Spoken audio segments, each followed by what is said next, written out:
बोल हरि बोल, मुकुंद माधव गोविंद बोल, मुकुंद माधव गोविंद बोल। हरि हरि बोल, बोल हरि बोल, मुकुंद माधव गोविंद बोल, मुकुंद माधव गोविंद बोल, मुकुंद माधव गोविंद बोल, मुकुंद माधव गोविंद बोल, मुकुंद माधव गोविंद बोल, मुकुंद माधव गोविंद बोल। हरि हरि बोल, बोल हरि बोल, मुकुंद माधव गोविंद बोल। हरि हरि बोल, बोल हरि बोल, मुकुंद माधव गोविंद बोल, मुकुंद माधव गोविंद बोल, मुकुंद माधव गोविंद बोल। जय श्री कृष्णा। आप सब भगवत चरण अनुरागी बंधुओं को आज का इस गीता सत्र में बहुत बहुत स्वागत है। जब हमने पिछले दिन गीता पर चर्चा की थी तो भगवान ने निस्वार्थ भाव से दूसरों के हित के लिए अपने कर्तव्यों का पालन करने को यज्ञ की भांति बताया था। भगवान ने कहा था कि अगर यज्ञ के रूप में हम अपने सभी कर्मों को करने लगते हैं, अपने मन से, अपनी वाणी से, अपने शरीर से होने वाली हर किसी क्रिया को निस्वार्थ भाव से, निष्काम भाव से, केवल भगवत प्रेम पाने के लिए, भगवत भक्ति पाने के लिए, भगवान को प्रसन्न करने के लिए करने लगते हैं तो हमारे सब कर्म अकर्म बन जाते हैं। जैसे यज्ञ का उद्देश्य भगवान विष्णु को प्रसन्न करना है, यज्ञो वै विष्णु, ऐसे ही अगर हमारी सारी क्रियाएं, हमारे सारे कर्म भगवान की प्रसन्नता के लिए होने लगे तो वो सब बंधनकारी नहीं रह जाते हैं। 24वें श्लोक से 30वें श्लोक तक चौथे अध्याय में भगवान ने कुल 12 तरह के यज्ञ बताए थे और पूरी स्वतंत्रता दे दी कि सब कल्याण करने वाले हैं, आप जो चाहो वो साधन अपने जीवन में प्रयोग में ले आओ। पहले भगवान ने ब्रह्म यज्ञ के बारे में बताया। ब्रह्म यज्ञ क्या था? इसमें कर्ता, करण, क्रिया, पदार्थ सब ब्रह्म ही माने जाते हैं। अगर कोई व्यक्ति अपने आप को, अपने द्वारा होने वाली क्रियाओं को, संसार से प्राप्त होने वाले पदार्थों को, वस्तुओं को, सबको भगवत स्वरूप मानने लगता है तो वह जन्म मरण के बंधन से मुक्त होकर मोक्ष को प्राप्त कर लेता है। फिर भगवान ने दूसरा यज्ञ बताया, भगवत अर्पण रूप यज्ञ। इसमें जो भी क्रियाएं की जाएं, जो भी पदार्थ संसार से प्राप्त हों, वो भगवान का, भगवान के द्वारा दिया हुआ और भगवान के लिए मान लेना कि भगवान ने ही दिया है और भगवान के लिए ही हमको इसको प्रयोग में करना है, तो वह भगवत अर्पण रूप यज्ञ बन जाता है। फिर भगवान ने बताया कि कर्तव्य कर्म रूप यज्ञ भी है। जो भी कर्तव्य आपके सामने आपकी जाति, वर्ण, आश्रम व्यवस्था के अनुसार आते हैं, उनको कर्तव्य समझकर यज्ञ की भांति अगर आप उनका पालन करते हैं तो वे परमात्मा में लीन हो जाते हैं, अपनी कोई स्वतंत्र सत्ता नहीं रखते। तो ऐसे कर्म जो हैं वो कर्तव्य कर्म रूपी यज्ञ बन जाते हैं। फिर भगवान ने अर्जुन से कहा कि और भी तरह के यज्ञ हैं, जैसे संयम रूप यज्ञ। अगर अपनी इंद्रियों को विषयों में प्रवृत्ति ही ना होने दिया जाए, निवृत्ति परक इंद्रियां हो जाएं, विषयों का चिंतन ही ना करें, विषय वासनाओं को पूरा करने के लिए भागे ही नहीं, तो यह संयम रूप यज्ञ हो जाएगा। इसके बाद भगवान ने बताया विषय हवन रूपी यज्ञ, जिसमें विषयों को इंद्रियों में ही, इंद्रियों का विषयों से संयोग होने पर भी कोई राग द्वेष उत्पन्न ना हो, और जब राग द्वेष ही उत्पन्न नहीं होगा तो समता रूपी जो योग है वो सिद्ध हो जाएगा। फिर सारे के सारे कर्म अकर्म में बदल जाएंगे। फिर भगवान ने अर्जुन को बताया समाधि रूप यज्ञ। इस यज्ञ में मन बुद्धि सहित संपूर्ण इंद्रियों, प्राणों से होने वाली क्रियाओं को, इन सब को ज्ञान से प्रकाशित दीपक के द्वारा हमें समाधिस्थ कर देना है, मतलब समता रूपी योग में स्थित कर देना है। इसके बाद भगवान ने बताया कि और भी लोग हैं तरह तरह के जो अलग अलग तरह से यज्ञ रूपी कर्म करते हैं।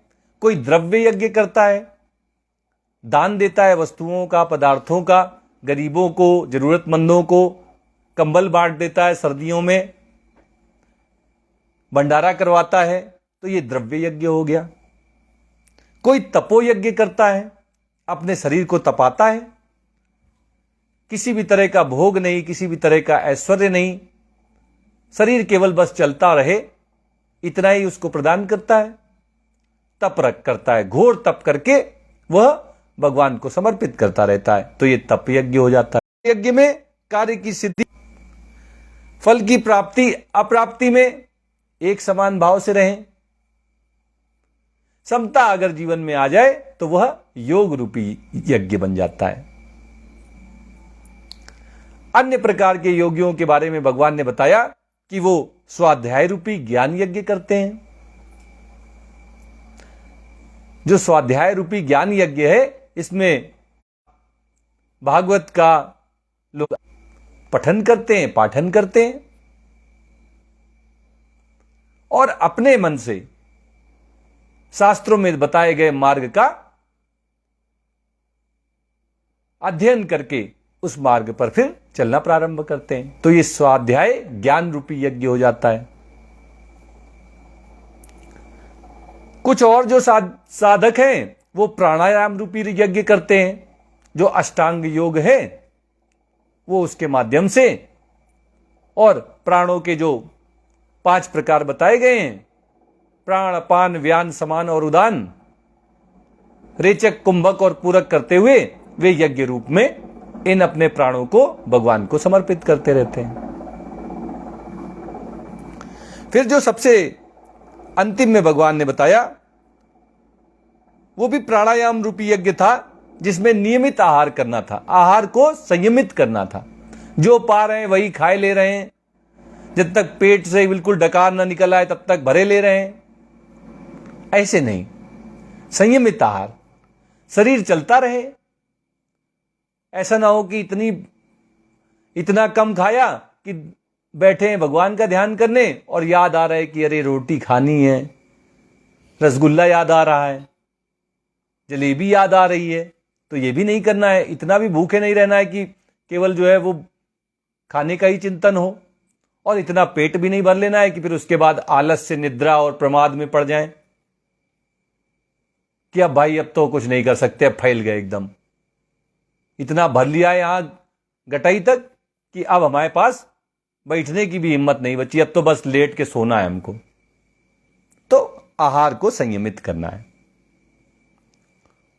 और रेचक कुंभक पूरक का अभ्यास करते हुए अपने शरीर को स्वस्थ रखना है और इस शरीर को भगवत सेवा में, भगवत प्रेम में, भगवत भक्ति में लगा देना है। इस तरह से भगवान ने 12 तरह के यज्ञ अर्जुन को समझाए थे और पूरी स्वतंत्रता भगवान ने हम सबको दे रखी है। जैसे चाहो अपना कल्याण करो। इन 12 तरह के यज्ञों के अलावा भी भगवान ने कहा बहुत सारे यज्ञ हैं। जिस काम को भी आप भगवान का नाम लेकर करने लगें, भगवान की प्रसन्नता के लिए करने लगें, भगवान का प्रेम, भगवान की भक्ति प्राप्त करने के लिए करने लगें, निस्वार्थ भाव से, निष्काम भाव से दूसरों की सेवा करने के लिए करने लगें, वो सब यज्ञ बन जाता है। जो भी आप कर रहे हैं करना वही है। बदलाव जीवन में कुछ नहीं लाना है। बस जो अभी तक हम कर्म करते चले आ रहे हैं उसमें हमारा स्वार्थ कहीं ना कहीं रहता है। स्वार्थ सिद्धि में हम सब लगे रहते हैं।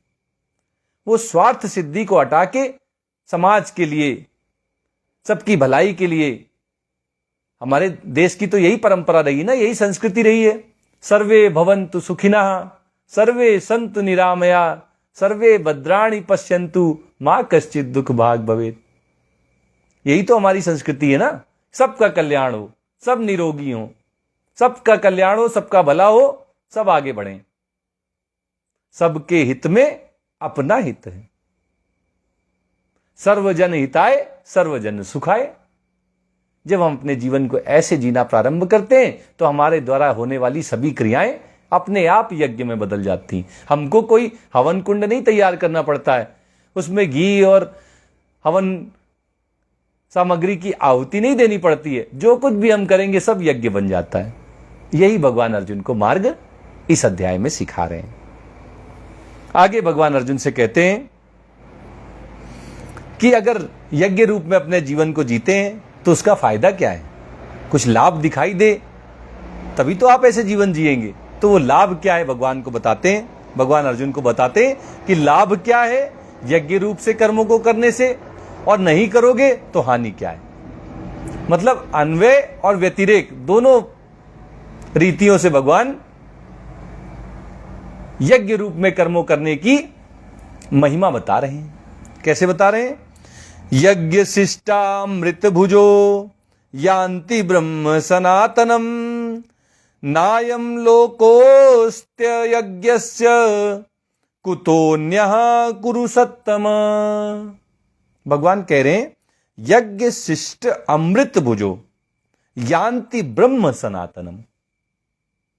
जो लोग यज्ञ के बचे हुए भाग को ग्रहण करते हैं, यज्ञ संपन्न होने के बाद जो बच जाता है सबको बांटने के बाद जो उसका भोजन करते हैं, भगवान कहते हैं वो सनातन ब्रह्म को प्राप्त हो जाते हैं। यान्ति ब्रह्म सनातनम, वो परब्रह्म परमात्मा को प्राप्त हो जाते हैं। क्या करना पड़ेगा इसके लिए कि परब्रह्म परमात्मा की प्राप्ति हो जाए? जो भी कर्म करें यज्ञ रूप में करें, अपने कर्तव्यों का पालन करें, निस्वार्थ भाव से सबकी सेवा के लिए करें, भगवान को समर्पित करते हुए करें। तो भगवान कह रहे जो बचेगा उसका पान करने से, उसका उस प्रसाद को ग्रहण करने से तुम्हें भगवत प्राप्ति हो जाएगी। प्रसाद में बचेगा क्या? जब सारे कर्म करके भगवान को समर्पित कर दिए जाएंगे तो बचा क्या? केवल और केवल समता। हमारे लिए केवल और केवल समता रह जाएगी, समभाव। फिर चाहे हानि हो, चाहे लाभ हो, चाहे मान मिले, चाहे अपमान हो, चाहे जय हो, चाहे पराजय हो, फिर ये प्रभावित नहीं करेंगे। तो जो ऐसे समभाव रूपी यज्ञ के अवशिष्ट को, बचे हुए भाग को ग्रहण करते हैं, समता रूपी योग में स्थित हो जाते हैं, भगवान कहते हैं वे सनातन ब्रह्म को प्राप्त हो जाते हैं। उन्हें परब्रह्म परमात्मा की प्राप्ति हो जाती है। और जो नहीं करते ऐसा, उनके साथ क्या होगा? नायम लोकोस्ते यज्ञस्य कुतोन्यः कुरु सत्तम। भगवान कहते हैं कुरु सत्तम, अर्जुन को कुरु सत्तम कह रहे हैं। हे कुरु वंश में उत्पन्न हुए कुरुवंशियों में श्रेष्ठ अर्जुन, तुम कुरुवंश के गौरव हो। उसको याद दिला रहे हैं कि तुम श्रेष्ठ धनुर्धर हो, तुमने कुरुवंश के गौरव को बढ़ाया है। और तुम्हें यह बात समझनी चाहिए कि अगर अपने कर्मों को यज्ञ रूप में करके भगवान को समर्पित करोगे तो तुम्हारा कल्याण हो जाएगा, तुम्हें परब्रह्म परमात्मा की प्राप्ति हो जाएगी। लेकिन अगर नहीं किया तो क्या होगा? भगवान कहते हैं कि यज्ञ न करने वाले मनुष्य के लिए अयज्ञस्य, जो यज्ञ रूप में कर्म नहीं करता, स्वार्थ सिद्धि में लगा रहता है,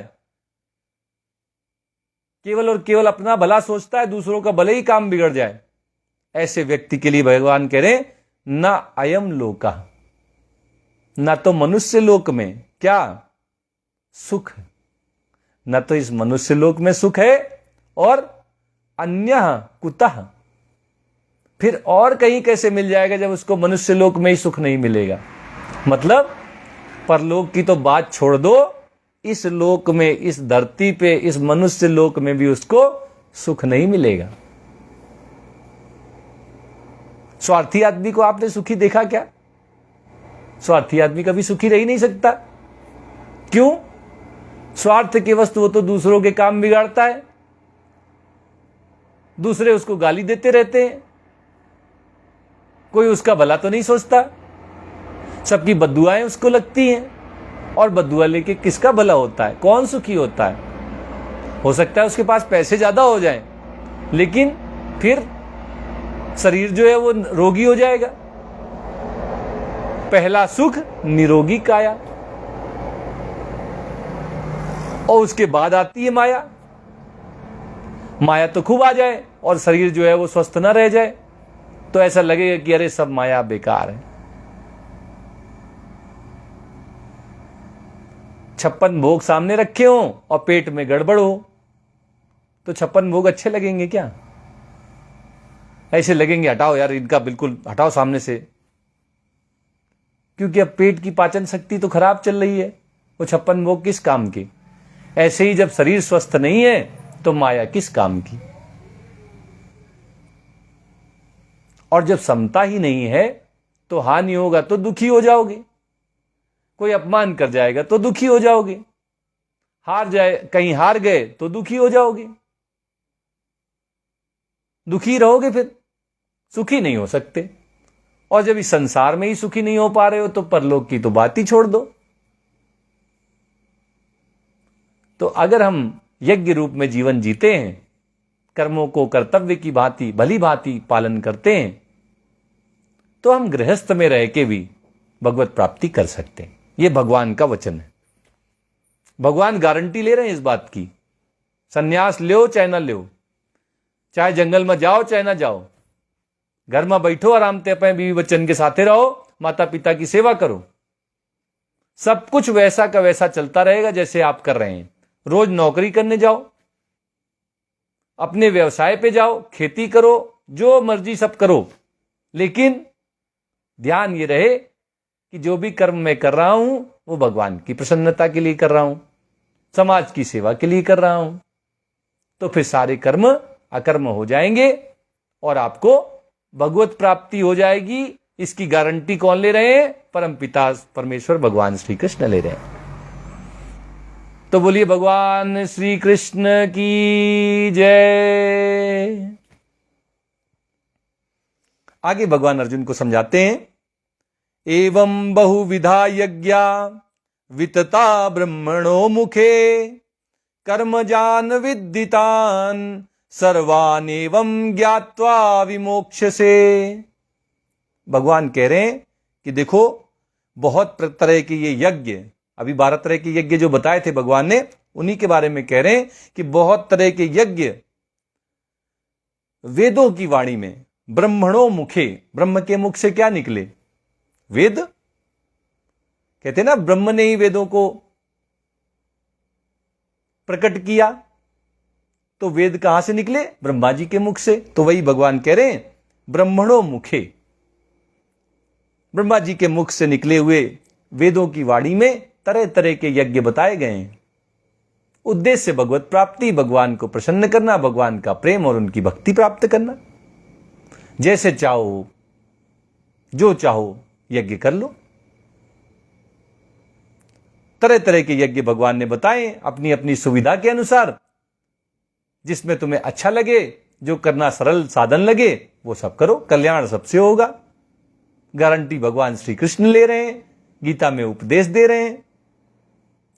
लेकिन भगवान कह रहे हैं कर्म जान विद्दितान, ये सब के सब कर्म करने से ही होंगे। कोई भी यज्ञ ऐसा नहीं बताया जो बैठ जाओ आराम से जंगल में जाके, हो हिमालय में जाके और हो जाएगा। वो सारे के सारे कर्म वाले योग बताए भगवान ने। सारे के सारे जो यज्ञ हैं वो कर्मों के करने से होते हैं, कर्मजन्य हैं। कर्म जान विद्दितान, तुम जानो इस बात को। अर्जुन को कह रहे हैं कि मैं तुम्हें कोई ऐसा यज्ञ नहीं बता रहा हूं जो गुफाओं में बैठ के और पूरा सारा संसार छोड़ के अलग हो जाने से हो पाएगा।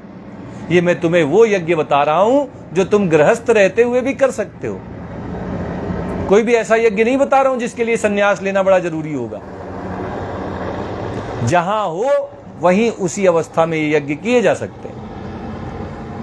और जब ये सारे के सारे कर्म वाले हैं, कर्मजन्य हैं, तो तुम ये मत सोचना कि ये जो युद्ध कर्म तुम्हारे सामने आके खड़ा हुआ है, इसको छोड़ के भिक्षा मांगने चले जाओगे, तुम बड़े प्रसन्न हो जाओगे। वो यज्ञ नहीं होगा। यज्ञ होगा क्षत्रिय हो, युद्ध आ गया है, धर्म सम्मत युद्ध है, धर्म की स्थापना के लिए युद्ध है, लड़ो, तब वो यज्ञ हो जाएगा। तब वो युद्ध भी, वो मारकाट भी यज्ञ हो जाएगी, क्योंकि अपने आप प्राप्त हुआ जो युद्ध होता है, भगवान ने बताया था कि वो क्षत्रियों के लिए स्वर्ग के खुले हुए दरवाजे के जैसा होता है। ये पूरा जो भगवान ने यज्ञ बताने के बाद जो अर्जुन को ये समझा रहे हैं कि ये सब कर्मजन्य है, ये कर्म छोड़ के भागने वाले नहीं है ये यज्ञ। उसके सामने कर्तव्य बन के उपस्थित हुआ है कि मम्मी पापा बीमार हो गए हैं। यही बात भगवान अर्जुन को समझा रहे हैं कि देखो, जो कर्तव्य सामने आए, अगर उसको निष्काम भाव से, निस्वार्थ भाव से करोगे, जो भी कर्म है की जरूरत नहीं है, तुम्हारे कर्म ही पूजा बन जाएंगे। अक्सर समाज में लोग कहते हैं ना, हमने तो भैया कहा, हम तो ज्यादा पूजा पाठ पे विश्वास नहीं रखते, हम तो जो समझते हैं कि कर्म ही पूजा है। ये कर्म पूजा है। कौन से कर्म पूजा है? केवल वही कर्म, सारे के सारे जो 12 तरह के भगवान ने यज्ञ बताए, और भी जो वेदों में लिखे हुए यज्ञ हैं, वे सारे के सारे कर्मजन्य हैं। बिना कर्म किए कोई यज्ञ संपन्न नहीं होता। हवन कुंड लाना पड़ेगा, हवन सामग्री लानी पड़ेगी, घी की व्यवस्था करनी पड़ेगी, पंडित जी को बुलाना पड़ेगा, कर्म करने पड़ेंगे, तब जाके आपके यज्ञ की संपूर्णता आएगी। तो भगवान भी कह रहे हैं कि सारे के सारे जो यज्ञ बता रहा हूं, ये कर्मों के द्वारा होंगे। कर्मों से भागने से कोई भी यज्ञ संपन्न नहीं होगा।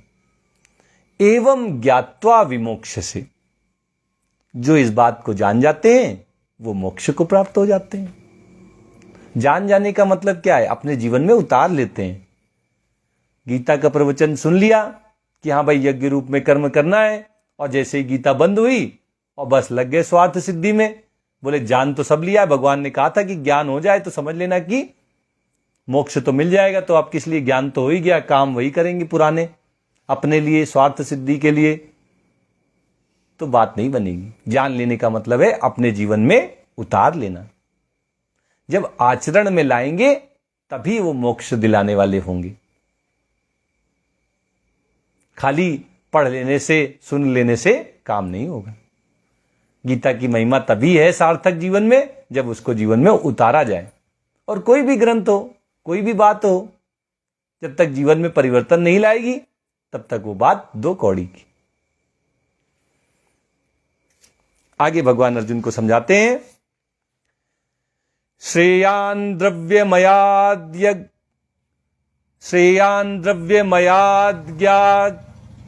ज्ञान यज्ञ परंतप सर्वं कर्माखिलम पार्थ ज्ञाने परिसमाप्यते। भगवान कह रहे हैं श्रेयान द्रव्यमयात, जो द्रव्य यज्ञ है उसकी तुलना में ज्ञान यज्ञ परंतप, जो ज्ञान यज्ञ है वो श्रेष्ठ है। जो द्रव्यमय यज्ञ है उसकी अपेक्षा ज्ञानमय यज्ञ श्रेष्ठ है। श्रेयान द्रव्यमयात यज्ञात ज्ञान यज्ञ परंतप। भगवान अर्जुन को परंतप कह रहे हैं। परंतप का मतलब है जो अपने दुश्मनों को, अपने शत्रुओं को बड़ा प्रताड़ित करता है। किसी शत्रु को जो है वो युद्ध के मैदान में टिकने नहीं देता है, बुरी तरह पराजित करता है, वो परंतप कहलाता है। जिसके शत्रु उससे थरथर कांपते हैं। अर्जुन श्रेष्ठ धनुर्धर है, उसके श्रेष्ठ धनुर्धर होने को अर्जुन को याद दिलाते हुए भगवान उसे परंतप कह रहे हैं कि हे परंतप, हे श्रेष्ठ धनुर्धर, हे शत्रुओं का दमन करने वाले अर्जुन, जो द्रव्य यज्ञ है इसकी अपेक्षा ज्ञान यज्ञ श्रेष्ठ है।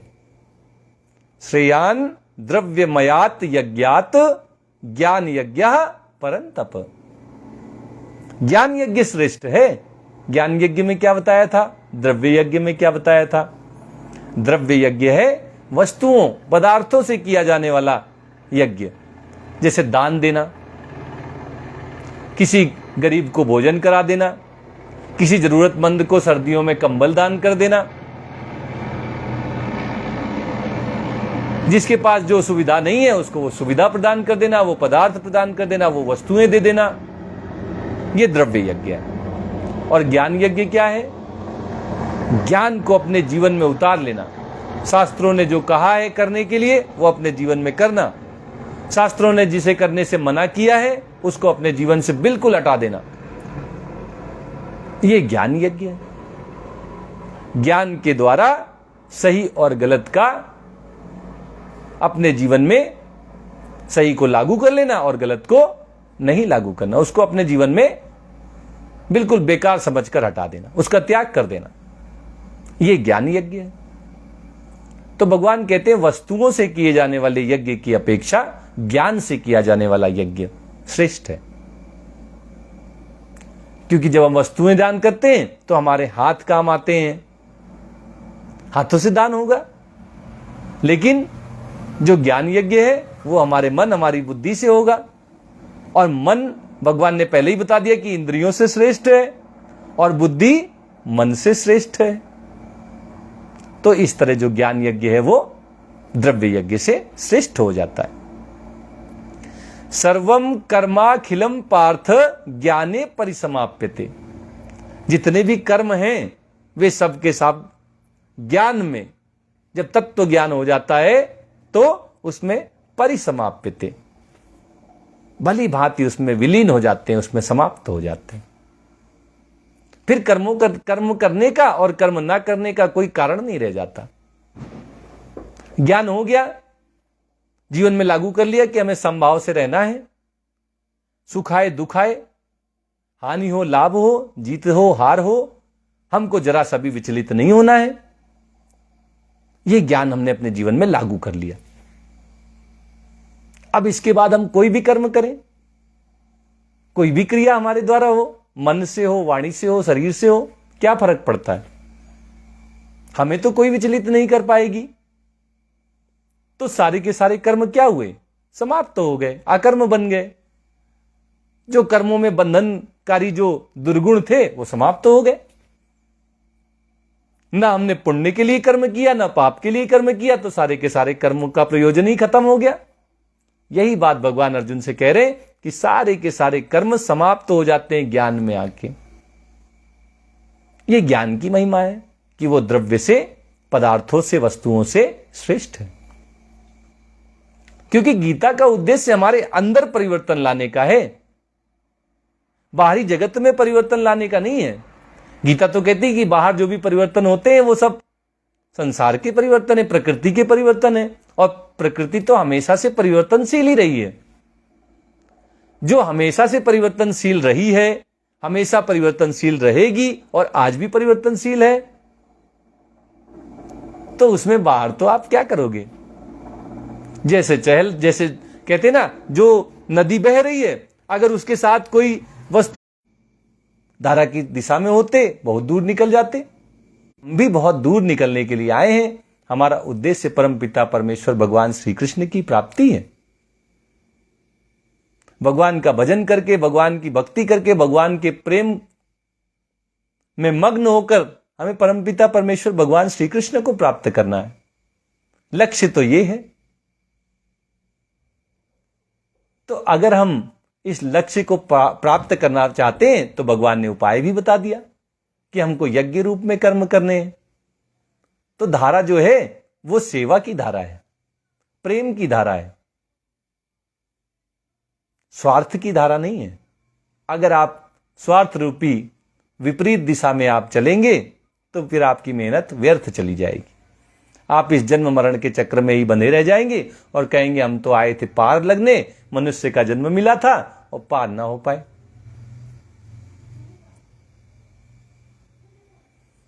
तो भला कैसे हो? भला होगा जब हम निस्वार्थ भाव से, निष्काम भाव से सबकी सेवा के लिए, भगवान की प्रसन्नता के लिए कर्म करेंगे। जब हम इस ज्ञान से युक्त होकर कर्म करते हैं तो सारे के सारे कर्म भगवान कहते हैं ज्ञान में समाप्त हो जाते हैं, फिर वो बंधनकारी नहीं होते। हम जीवन मुक्त हो जाते हैं, परमहंस बन के जीवन जिएंगे, और जब हम जाएंगे तो भगवान के धाम ही जाएंगे। ये तो भगवान की गारंटी है। तो क्यों ना हम अपने जीवन को ऐसे कृतार्थ कर लें, कृत्य कर लें, धन्य कर लें।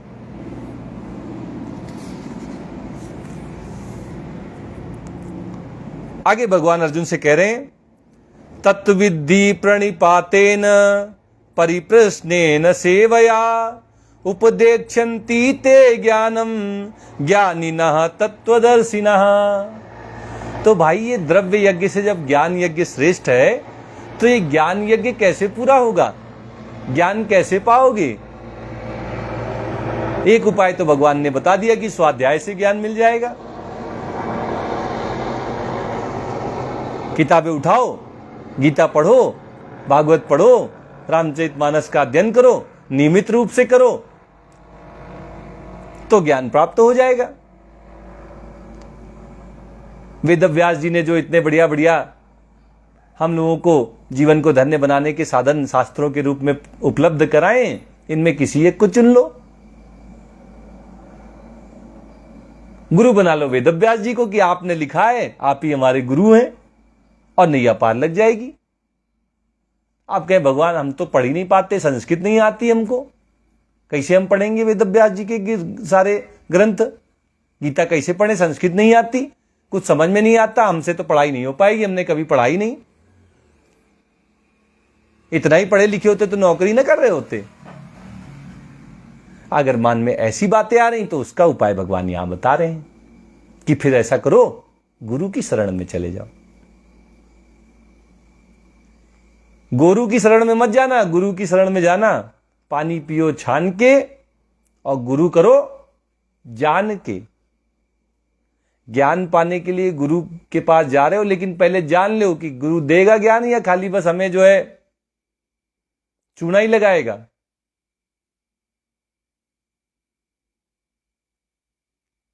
तो गुरु भी सोच समझ के बनाना है, और गुरु क्या करेगा, गुरु से कैसे ज्ञान मिलेगा, ये भगवान बताते हैं।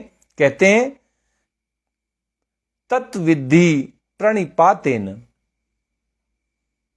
साष्टांग प्रणाम करना है गुरु को, जाके दंडवत प्रणाम करना है कि हम आपकी शरण में आ गए हैं, हमारा कल्याण करो, हमारा भला करो। अपने शरीर को अपने गुरु के हवाले कर देना कि ये शरीर आपका हुआ, अब आप जैसे इसका कल्याण चाहो करो। फिर क्या करना है? सेवया, उनकी सेवा करनी है, तो जो अहंकार है वो भी मिट जाएगा। जो इस शरीर पे मैं करके बहुत सारा अहम भाव आ गया है, ये सब मिट जाएगा सेवा करने से। गुरु की सेवा, गुरु के जूठे बर्तन धोने से, उनके पैर दबाने से, ये सेवा भाव से आपका कल्याण हो जाएगा। और फिर क्या करना है? दंडवत प्रणाम हो गया, सेवा भी हो गई। गए किस लिए थे? किस लिए गए थे गुरु के पास? ज्ञान यज्ञ के लिए, ज्ञान प्राप्त करने। तो आप क्या करेंगे?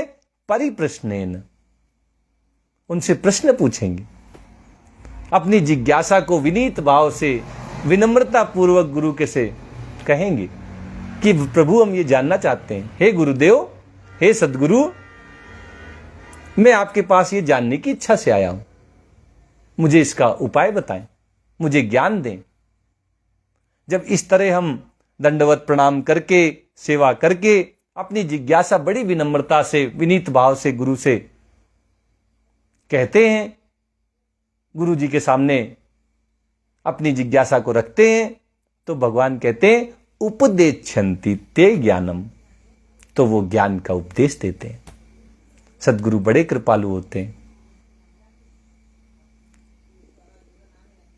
अपने शिष्यों पर अहेतु की कृपा करते हैं। सुखदेव जी ने सूत जी के ऊपर ऐसी अहेतु की कृपा करके उनको भागवत सुनाई थी। सूत जी ने सौनक जी को ऐसे ही कृपा करके 88,000 ऋषियों के साथ बद्री विशाल में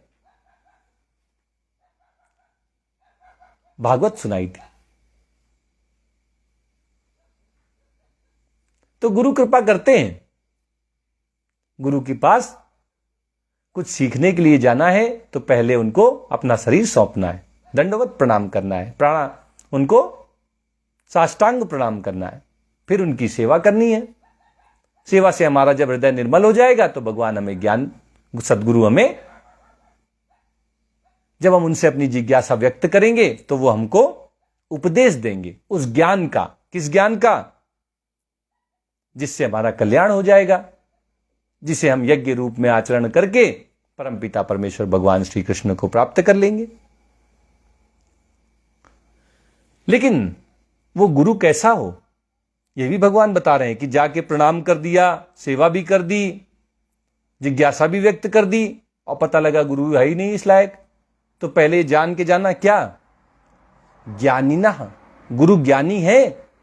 ज्ञानी आदमी तो ज्ञान देगा, धनवान ही तो धन देगा। तो अगर ज्ञानी नहीं है तो गुरु क्या दे देगा तुमको? तो पहले जांच पड़ताल करके जाना कि ज्ञानी है कि नहीं है। और तत्वदर्शिना, तत्वदर्शी है, उसने भगवत तत्व को समझा है, ब्रह्म तत्व को जाना है, अपने जीवन में उतारा है। क्या उसका आचरण ब्रह्मज्ञानी के जैसा है? अगर है तो बस जाके साष्टांग प्रणाम करना है, सेवा करनी है और विनीत भाव से उनसे अपनी जिज्ञासा व्यक्त करनी है। तब गुरु जो ज्ञान देंगे वो निश्चित रूप से हमारा कल्याण करने वाला होगा, हमें भगवत प्राप्ति कराने वाला होगा।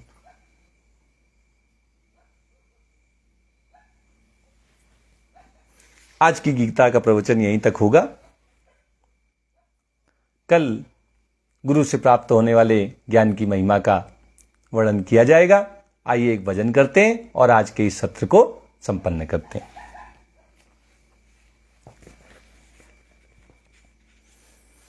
भज मन राधे गोविंदा, भज मन राधे गोविंदा, भज मन राधे राधे राधे राधे राधे गोविंदा, भज मन राधे राधे राधे राधे राधे गोविंदा, भज मन राधे गोविंदा, भज मन राधे गोविंदा, भज मन कृष्ण कन्हैया, भज मन कृष्ण कन्हैया, भज मन कृष्ण कृष्ण कृष्ण कृष्ण कृष्ण कन्हैया, भज मन कृष्ण कृष्ण कृष्ण कृष्ण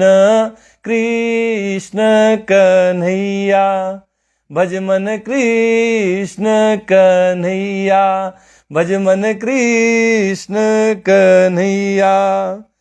श्री राधे गोपाल भज मन श्री राधे, श्री राधे गोपाल भज मन श्री राधे, श्री राधे जय जय राधे, श्री राधे जय जय राधे, श्री राधे जय जय राधे, श्री राधे गोपाल भज मन श्री राधे, श्री राधे गोपाल भज मन श्री राधे, श्री राधे गोपाल भज मन श्री राधे।